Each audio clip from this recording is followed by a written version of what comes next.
Halo Sobat Spensa TV, kembali lagi di Mantap. Materi pelajaran tadi pagi hanya di Spensa TV.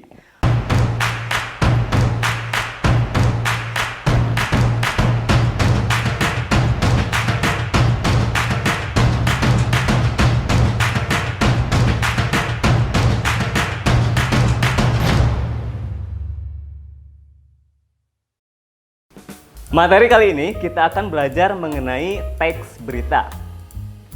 Kita mulai dari pengertian dulu bahwa menurut KBBI berita itu adalah kabar, cerita atau keterangan mengenai kejadian atau peristiwa hangat.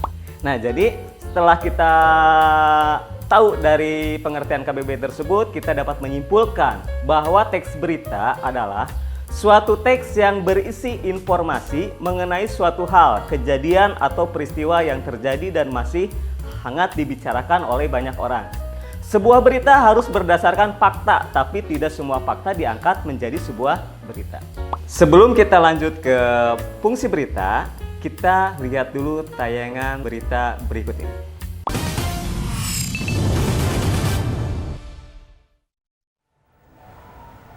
Anda menyaksikan Breaking News TV One bersama saya Windy Wellingtonia.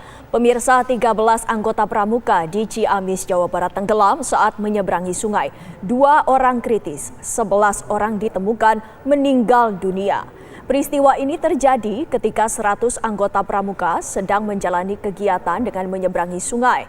Diduga ke-12 anggota pramuka tersebut tidak bisa berenang saat menyeberangi sungai dengan kedalaman lebih dari 2 meter. Petugas dari TNI, Polri, serta BPBD setempat masih menyisir sungai untuk mencari korban yang masih dinyatakan hilang dan hingga kini belum ada keterangan resmi dari pihak sekolah dan kepolisian.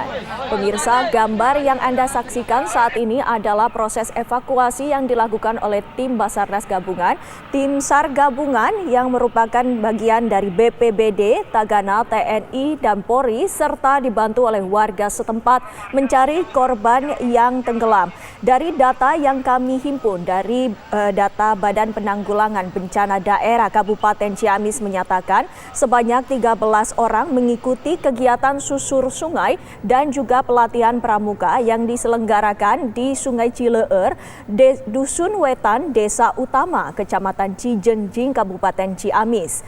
Diduga siswa tersebut tenggelam pada pukul 13.30 waktu Indonesia Barat siang tadi dan salah satu dari pihak yang tenggelam dinyatakan selamat dan juga telah melaporkan ke warga setempat.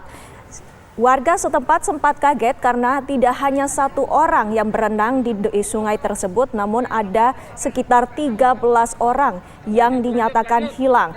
2 orang selanjutnya berhasil dievakuasi oleh tim Basarnas, termasuk dengan 1 orang yang tadi telah melapor kepada warga, sementara 11 tewas dinyatakan tenggelam. 3 perempuan dan juga laki-laki.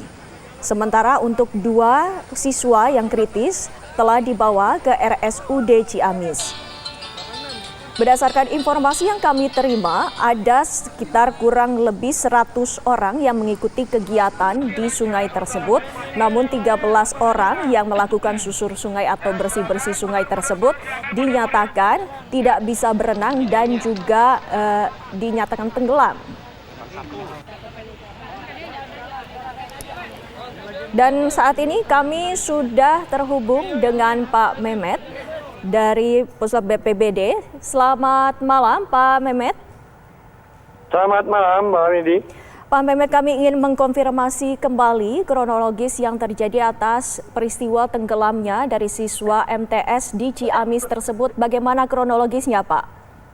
Baik, kronologis saya sampaikan dari pihak BPBD Kabupaten Ciamis Mbak ya, yang menerima laporan dari petugas BBWS wilayah Sungai Ciamis yang memohon bantuan ambulan. Pertamanya seperti itu, kurang lebih pukul 15.00. Kemudian setelah mendapat kabar itu, kami tim reaksi cepat BPBD Kabupaten Ciamis sebanyak 10 personil didampingi oleh Kepala Seksi Kedaruratan dan Kepala Bidang Kedaruratan dan Logistik meluncur ke TKP menggunakan 2 kendaraan dan 1 perahu bermesin. Sesampainya di lokasi, kita mengadakan pencarian di sepanjang sungai 100 meter dengan lebar kurang lebih 20 meter, kedalamannya belum diketahui. Dan jenazah yang pertama diketemukan sekitar pukul 18. Pukul 18. Halo, Mbak? Iya, silakan Pak. Iya. Diteruskan. Dan pukul 20.20 kita mengangkat jenazah yang ke-11, Mbak.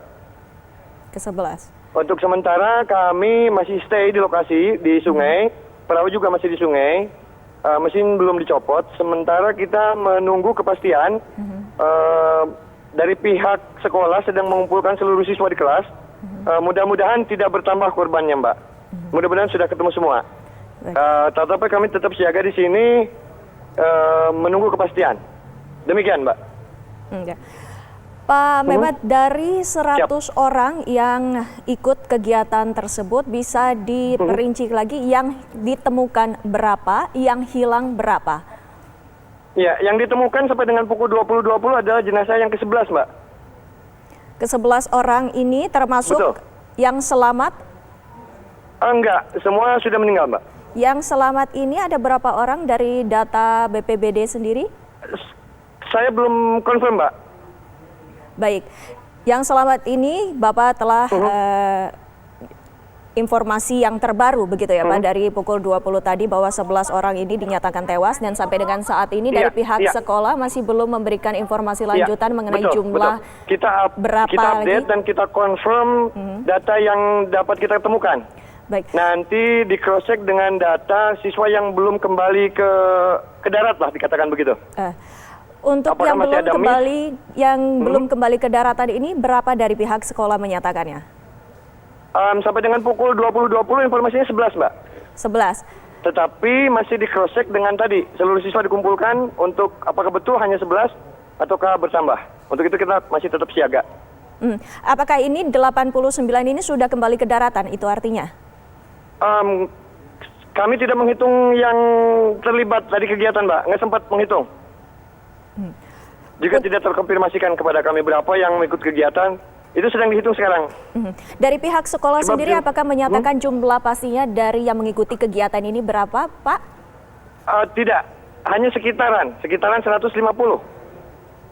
Baik. Apakah dari pihak sekolah ini memang mengetahui kegiatan tersebut? Apakah seperti apa sebenarnya? Saya belum sempat koordinasi dengan sekolah atau yayasan karena lokasinya cukup jauh dari TKP, Mbak. Sementara saya konfirmasi di sini mengkoordinasikan pencarian saja, Mbak. Baik, berarti ini artinya Demikian. BPBD ini menerima informasi bahwa ada yang hilang dan saat ini yang telah ditemukan adalah 11 orang dinyatakan tewas. Begitu Pak Mehmet? Iya, betul. Terus bersiaga di situ sampai ada informasi lebih lanjut ya? Betul sekali, betul. Kami Baik. stay di sini sampai ada informasi. Pak Mehmet Hikmat, kami juga masih akan terus menanyakan kepada Anda apabila ada informasi terbaru terkini yang bisa kami tanyakan kepada Anda. Terima kasih informasi sementara yang kami dapatkan. Terima kasih Pak Mehmet. Sama-sama, Mbak. Dan pemirsa, kami harus jeda sejenak, kami akan kembali usai jeda pariwara berikut ini. Tetaplah di Breaking News TV One. Baik, setelah kalian melihat tayangan atau cuplikan video tentang berita tadi, marilah kita rumuskan fungsi dari berita tersebut. Nah, di samping tadi pengertian bahwa berita juga memiliki fungsi. Fungsi yang pertama, mendapatkan informasi. Yang kedua, menambah wawasan. Ketiga, sebagai pelajaran hidup. Ciri-ciri teks berita. Yang pertama, faktual, berdasarkan atas kejadian yang sebenarnya. Nah, jadi yang pertama itu faktual. Jadi berita itu berdasarkan dengan kejadian yang fakta atau nyata. Yang kedua, aktual. Artinya berita itu sedang hangat-hangatnya dibicarakan. Yang ketiga, unik dan menarik. Keempat, seimbang. Ya, seimbang di sini berarti bersifat netral dan tidak memihak. Kelima, sistematis dan lengkap. Keenam, komunikatif dan mudah dipahami oleh semua orang. Terakhir, ciri yang terakhir itu objektif. Jadi bersifat apa adanya, tidak mengada-ngada menjadi sebuah berita. Selanjutnya yaitu jenis teks berita. Ya, dilihat dari jenisnya itu ada 5. Yang pertama, berita langsung atau sering kita dengar dengan istilah strike news. Yang kedua, berita mendalam atau dengan kata lain depth news. Yang ketiga, berita penyelidikan. Keempat, berita interpretatif atau pendapat penulis. Yang terakhir itu ada yang dinamakan berita opini atau pendapat ahli. Selanjutnya, di dalam sebuah berita kita harus mengetahui unsur-unsur, ya, unsur-unsur suatu berita. Supaya apa? Supaya kita tidak termakan oleh berita-berita yang dikatakan tidak benar atau sering kita sebut dengan hoax, ya. Jadi unsur-unsur berita ini sangat penting, ya. Apakah unsur-unsur berita itu? Yang pertama, itu sering kita dengar istilah W5W1H. W yang pertama, what atau bahasa Indonesianya apa? Apa kejadian yang terjadi dalam berita itu atau peristiwa apa yang terjadi pada berita itu. Yang kedua, who, siapa. Nah, siapa di sini adalah siapa orang yang terlibat dalam berita tersebut. Ketiga, when. Nah, when di sini berarti bahasa Indonesianya kapan, ya?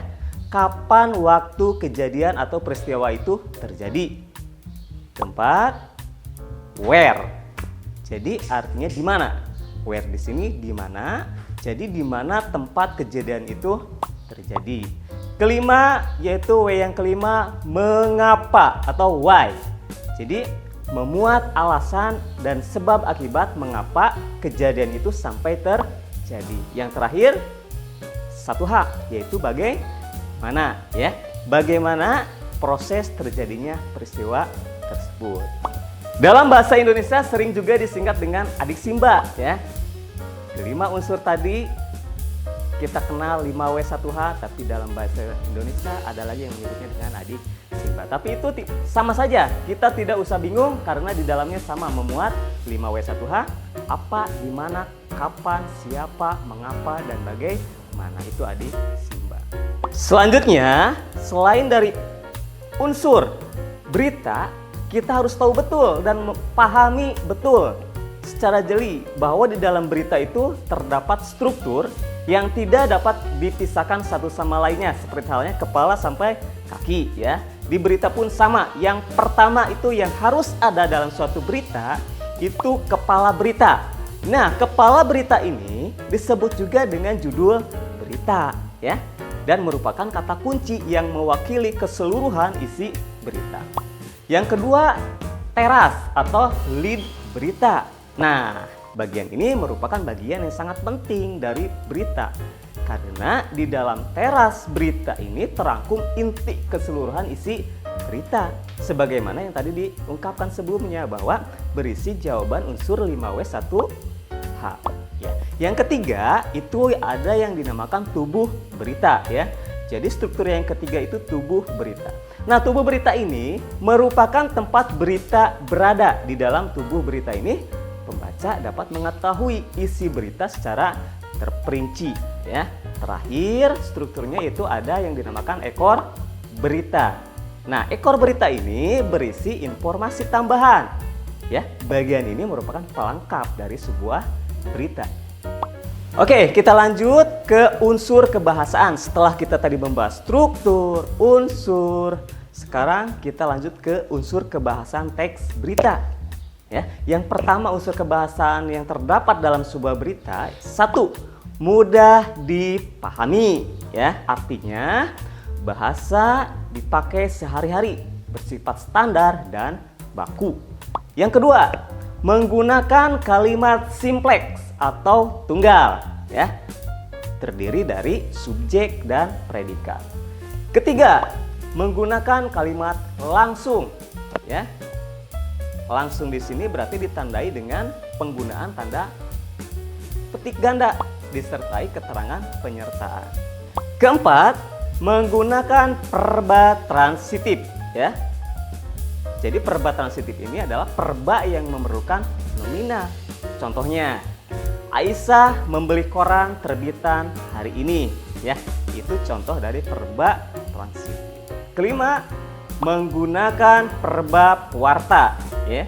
Artinya, kata yang digunakan untuk mengidentifikasi suatu percakapan.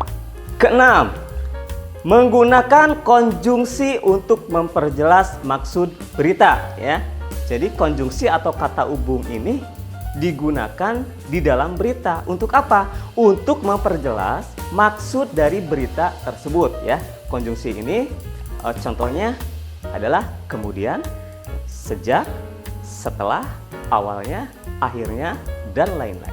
Ketujuh, mempunyai makna yang jelas dan tidak menimbulkan makna yang ambigu ya. Jadi ambigu ini membingungkan atau bermakna ganda. Oke, selanjutnya setelah kita tahu dari mulai pengertian, unsur, struktur, kaidah kebahasaan, kita langsung harus bisa menulis sebuah berita. Adapun langkah-langkah yang harus kita tempuh dalam menulis berita itu diantara yang pertama, menentukan dengan pasti sumber berita ya. Jadi gini, berita itu kita tentukan terlebih dahulu sumbernya dari mana, dari siapa ya. Apa yang nanti disampaikan dalam suatu berita itu dapat diterima oleh khalayak ramai. Yang kedua, mendatangi sumber berita yakni dengan mengamati langsung dan mewawancarai orang yang bersangkutan. Tentunya orang-orang yang bersangkutan dalam peristiwa tersebut atau kejadian tersebut. Ketiga, mencatat fakta-fakta dengan berkerangka pada pola 5W1H. Nah, tadi seperti yang sudah dijelaskan tadi, jadi fakta-fakta ini harus dicatat ya, dari mulai what, why, when, who, how, itu harus terdapat semuanya dalam suatu fakta. Yang keempat atau terakhir ini adalah mengembangkan catatan itu menjadi sebuah teks berita yang utuh ya, yang disajikan mulai dari bagian terpenting dulu hingga ke yang biasa. Nah, itu mungkin dari langkah-langkah menulis teks berita. Cukup sekian materi pelajaran untuk hari ini, dan jangan lupa like, komen, dan subscribe dan nyalakan tombol loncengnya agar kalian tidak tertinggal materi mantap selanjutnya. Spensa TV, mantap. Wassalamualaikum warahmatullahi wabarakatuh.